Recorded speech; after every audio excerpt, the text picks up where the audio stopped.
Friends yes sir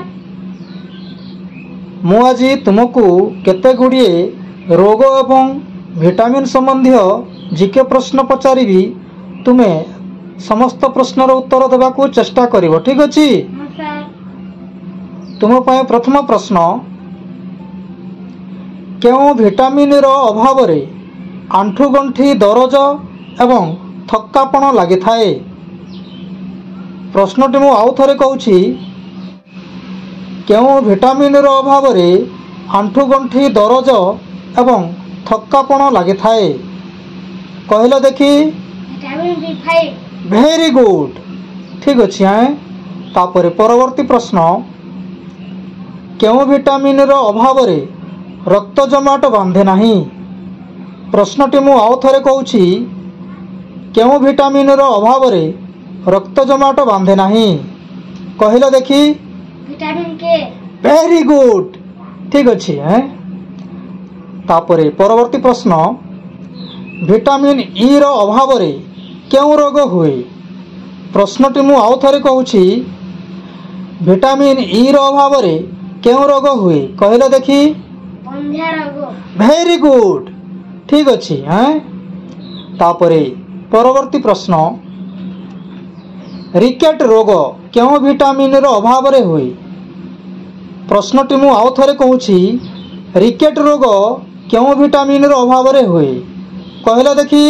vitamin D very good ठीक अच्छे तापर क्यों विटामिन रो अभाव रे अंधार कणा रोग हुए। प्रश्नटी मु आउ थरे कहूछि क्यों विटामिन रो अभाव रे अंधार कणा रोग हुए कहले देखी। विटामिन A वेरी गुड ठीक अच्छे तापर परवर्ती प्रश्न स्कर्वी रोगर मुख्य कारण कौन। प्रश्नटी मु आउ थरे कहूछि स्कर्वी रोगर मुख्य कारण कौन कहले देखी। विटामिन C रो अभाव वेरी गुड ठीक अच्छे तापर बेरीबेरी रोगर मुख्य कारण कौन। प्रश्नटी मु आउ थरे कहूछि बेरीबेरी रोगर मुख्य कारण कौन कहले देखी। विटामिन B रो अभाव वेरी गुड ठीक अच्छे तापर चर्म रोगर मुख्य कारण कौन। प्रश्नटी मु आउ थरे कहूछि चर्म रोगर मुख्य कारण कौन कहले देखी। विटामिन B6 रो अभाव वेरी गुड ठीक अच्छे तापर मुंडर बाल झड़ीबार मुख्य कारण कौन। प्रश्नटी मु आउ थरे कहूछि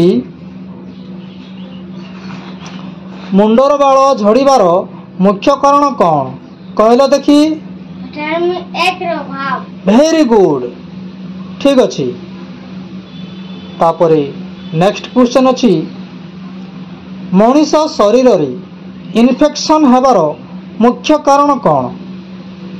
प्रश्नटी मु आउ थरे कहूछि मनीष शरीर रे इन्फेक्शन हेबार मुख्य कारण कौन कहले देखी। विटामिन A रो अभाव वेरी गुड ठीक अच्छे तापर नेक्स्ट क्वेश्चन शरीर रे